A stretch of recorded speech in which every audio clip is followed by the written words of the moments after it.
The U.S. bishops gathered this week for their annual fall meeting. They elected new leadership, they discussed immigration policy, and they talked about synodality a lot. With reaction to what transpired at this week's meeting in Baltimore, I'm joined by theologian and blogger Pat Neve. Thank you so much for being here, Pat. You recently wrote a blog called "Why is the USCCB Still Talking About Synodality?" I want to start with a clip from the USCCB meeting featuring the papal nuncio, and then we'll work our way to your blog. Cardinal Christophe Pierre's address went this way. I'm convinced that Vatican II remains the key to understanding what kind of church we are called to be today, and the reference point for discerning where we are headed. Pope Leo also is convinced of this. The Council's call to unity challenges us to resist the divisions that fractures our witness. Polarization, too, often allows Catholics, even within the same parish or family, to identify more with tribes and ideologies than with the body of Christ. The synodal path invites us to a different way, a style of being church that makes communion concrete, allows dialogue to become discernment, and Catholicity to become shared mission. Patrick, lots going on in that clip, an obvious reference to the liturgy wars there with the polarization. But give me your thoughts on this idea that the synodal path and Pope Francis's vision is really the path to the future. Well, I would love to agree with Cardinal Pierre. I really would. It seemed like synodality. And I was just a lowly parish youth minister at the time, and I was excited about the synod because I was excited to meet with people from our community and talk to them about how we can better evangelize them and serve them.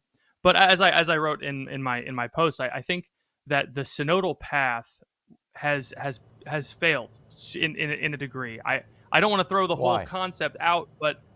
Well, mostly because I think one thing was that it was difficult to communicate it to allies. I think the communication to allies was done poorly.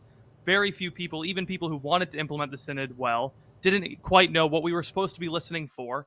But another big one was I think the synod was too quick to shun away potential allies who are Catholic and faithful to the Catholic Church.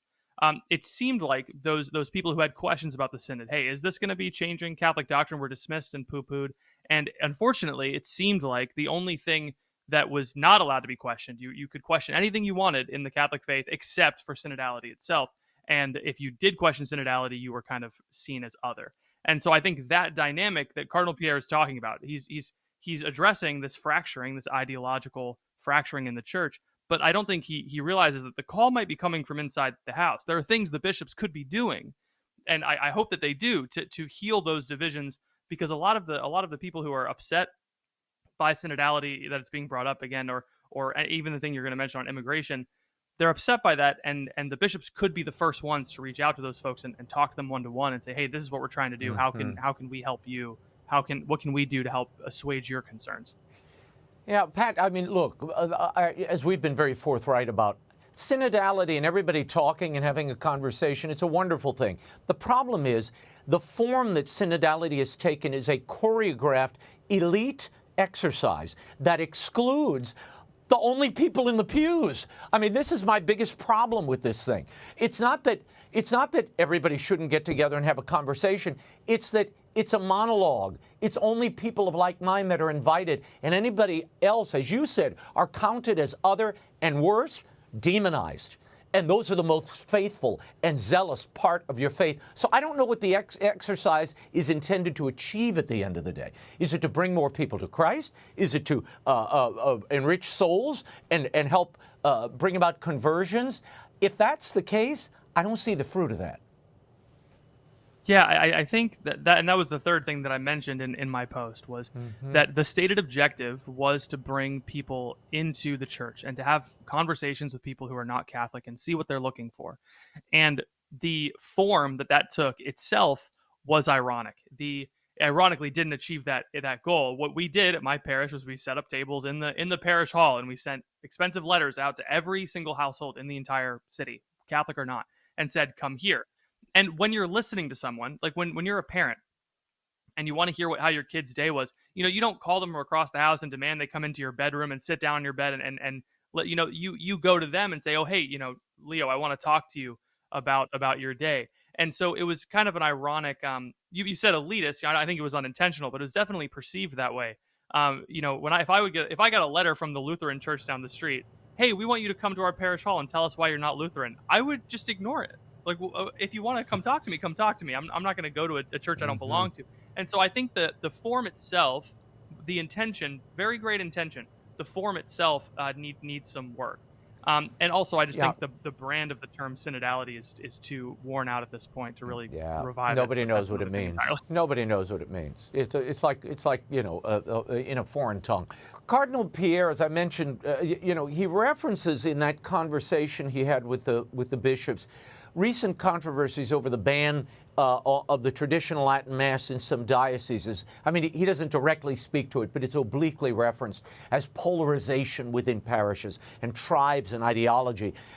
You're a young parent. Your thoughts on the suggestion that tradition and traditional liturgies polarize a Catholic community? Is that what you're seeing?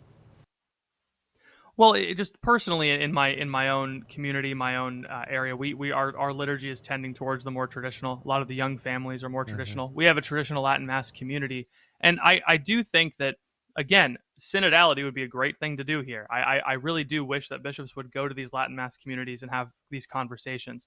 I think the perception of traditional Catholics is very colored by what people see online. And oftentimes that's the only time a bishop will ever have an interaction with a traditional Latin Mass Catholic. And so they react accordingly, right? And what ends up happening is these very people are pushed out onto the margins, to the periphery, which at the beginning of Francis' papacy was a very important thing for him. He wanted to go out to the peripheries. And what we've been doing is we've been pushing faithful Catholics out to the peripheries. And I would imagine that if a bishop heard that was happening, he would say, hey, let's go out and get them and bring them back. But that doesn't seem to be happening in a few dioceses that will remain nameless. And I wonder why that's happening. It could be, there's two reasons. It could be they don't understand what they're doing. I would like to defer to that. But it could be an act of malice as well. And regardless of what it is, it's perceived as an act of malice. And so it's, when you wrong someone, it's on your part. Like, you have a responsibility to go out and apologize. You can't wait for them to get with your program. That's not how relationships work. Yeah, Pat, somewhere along the way, somebody bought the narrative that if you attend a Latin Mass or if you're a traditional pious Catholic, you're somehow part of a renegade anti-Vatican II operation, and that there are these two ideological camps at war. Their notion is stamp out the right, stamp out the practice, and you'll clear up the opposition. I don't understand this thinking, and I think it's fallacious and a stupid narrative to begin with. The USCCB fall meeting also had a presentation by the Migration Committee Chairman, Bishop Mark Seitz of El Paso. And Seitz encouraged the bishops to support the migrant community affected by ICE raids and immigration enforcement. Watch.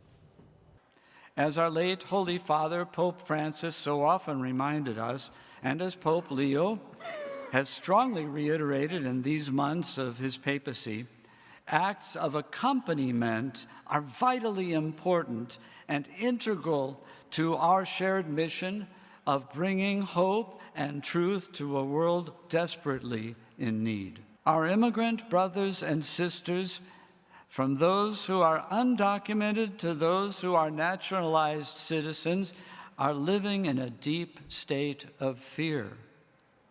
Many are too afraid to work, send their children to school, or avail themselves of the sacraments. And even those who continue to participate in daily life do so with a dark cloud hanging over them. Patrick, your take on Seitz using the term accompaniment, and what do you make of the bishop's approach here? But buzzwords aside, obviously, I think the bishops would do well. Again, the consistent theme across the board here is there's a call to stamp out ideology, and there's this encouragement from the people who need to hear, in the bishop's eyes, from the people that need to hear that. In this case, it's they're not saying it, but it's the right. The American right needs to stop being so ideological and get with the program. But the solution to an ideological fracture is not a top-down lecture. It is a conversation. And I think the bishops should look at the situation that we're in our country right now. Our president ran on a platform of mass deportation. He won the popular vote. It's a popular opinion that we need to do more deportations and quickly. And so instead of issuing statements, it would be good for the bishops to, again, ask why do people want this? What do they benefit if mass deportations happen? Why do they want this? What pain are they feeling that would bring them to this conclusion? And the bishops might be right. Those people might be right. But what we need is a humility in our church to have these disagreements and not make blanket statements. That's just my read, is that these statements tend to be very blanketed and then used to support ideological positions typically on the left. Yeah, the focus of the document that they approved is entirely on, these migrants who have come here. And look, I've met these people. I've been on the Rio Grande when they've come across. Your heart breaks for these people. They're obviously, running toward a better life and trying to find a better way for their families. And in many cases, they've been part of a cartel trafficking operation. But there's no mention in the bishop's comments about the criminal trafficking that these people often endure, the death of their human dignity in that moment, and even once they come here, when they're still working for the cartels in many cases, that's not mentioned at all, nor the distinction between, Patrick, a documented and an undocumented immigrant. They keep saying there's no difference. Well, yes, there is. One is acting in violation of U.S. law. The other is not. And I can't walk into the USCCB offices and pretend I'm running the joint, put my feet up on the desk. They will call the cops and throw me out. But there's this idea, and Cardinal Cupich dropped a line into the document they approved this week, where they condemn the inhumane treatment of those deported without due process. For us, this issue is not an abstract one. It's a personal one, because we're pastors. We're pastors. We care about our people, and we care particularly for those who are most vulnerable, those who are most in need. That's just what the church ought to do and what it does. It's what we are called to do in the gospel. And I think you'll hear that from the bishops across the board. We all have people in our dioceses that are being swept up in this effort to go after people who are immigrants. And I say that in a very broad sense, because although what the government has been saying is we're after criminals, it's extended much more broadly than that. And so while we certainly agree that people who are some kind of threat to our community ought to be taken off of our streets, or, once they're convicted, the sweep has taken up so many others and has the risk of setting aside any kind of due process. Are these migrants here being subjected to an inhumane process? Well, I can't quite speak to that because I'm not part of the process. But from what I can see, I would imagine, what processes do. What processes do? Is it just simply you are here illegally, so steps need to be taken? Now, what I think is happening, though, why they're making this statement is deeper than the statement that they're making itself. I think there's a tendency in the church to want to be above the left-right paradigm, and I think the Catholic Church, in a deep respect, is above the left-right paradigm. But what that's caused in the church over the last couple of years is the church trying to find like the one pet issue to see we disagree with both sides, and that side for the right is the immigration issue. And so I think that's why a lot of bishops are really digging in their heels about this. They want to seem bipartisan. But what ends up happening is, again, the document, the statement is just going to be used by Catholics to bludgeon other Catholics. I think the statement is counterproductive to their stated goal, which is healing ideological division. If they have, Yeah. they're speaking in universals, universal human dignity. The care for the migrant, the welcoming of the stranger. They're speaking in these generalities, and then people can use those generalities to condemn specifics. I would prefer they speak in specifics. Say, this is an instance where something bad happened. This is an instance where something bad happened, and that's not happening. Yeah. I would prefer that they speak holistically and honestly about what's happening, which includes criminality, violation of visa overstays, missing court dates, and the dignity of these migrants. In addition to, which got lost in all of this, the bishops and other leaders are asking for access to these immigrant detention facilities to share the sacraments, which is obviously a good thing. That's religious freedom. But that somehow gets lost in the political tussle over whether deportations are legal or not. They are. They are. And the question is this inhumane treatment? I worry when that kind of language is used. And no one's saying they aren't our brothers and sisters. Everyone's our brothers and sisters in Christ. But that doesn't confer universal citizenship of any one country upon us. And that's where I think this is all kind of getting lost. I got to move on here. The bishops voted this week for new leadership. They elected to replace the outgoing USCCB president, Archbishop Timothy Broglio, with Archbishop Paul Coakley of Oklahoma City. I laughed when I saw that the AP was describing him as a cultural warrior. I mean, any believing Christian is a cultural warrior to the AP at this point. Sure.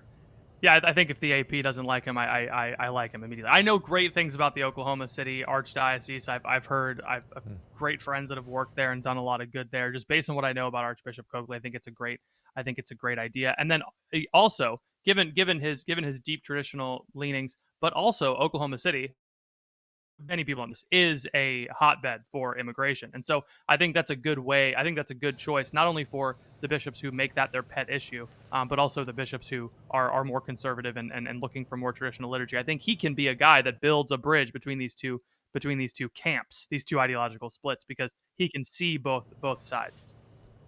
Yeah. Before we run out of time, I want to get your reaction to something that happened really in the middle of the meeting on the second day. The Bishops' Committee on Doctrine were presenting an issue, and at the end of that discussion, former Bishop of Tyler, Joseph Strickland, made an intervention. And he referenced the story of an openly gay ABC anchor, Gio Benitez, who publicly received a sacrament of confirmation at the hands of Father James Martin and a few others, with his husband at his side, present on the altar. I'll roll this for you. I don't know how many of us have seen on the social media priests and others gathered celebrating the confirmation of a man living with a man openly, and it just needs to be addressed. Father James Martin, once again involved, great pictures of all of them smiling. Here we are talking about doctrine. I just thought I need to raise that issue. I know it's not part of any agenda, but this body gathered, we need to address it. Thank you. Thank you, Bishop.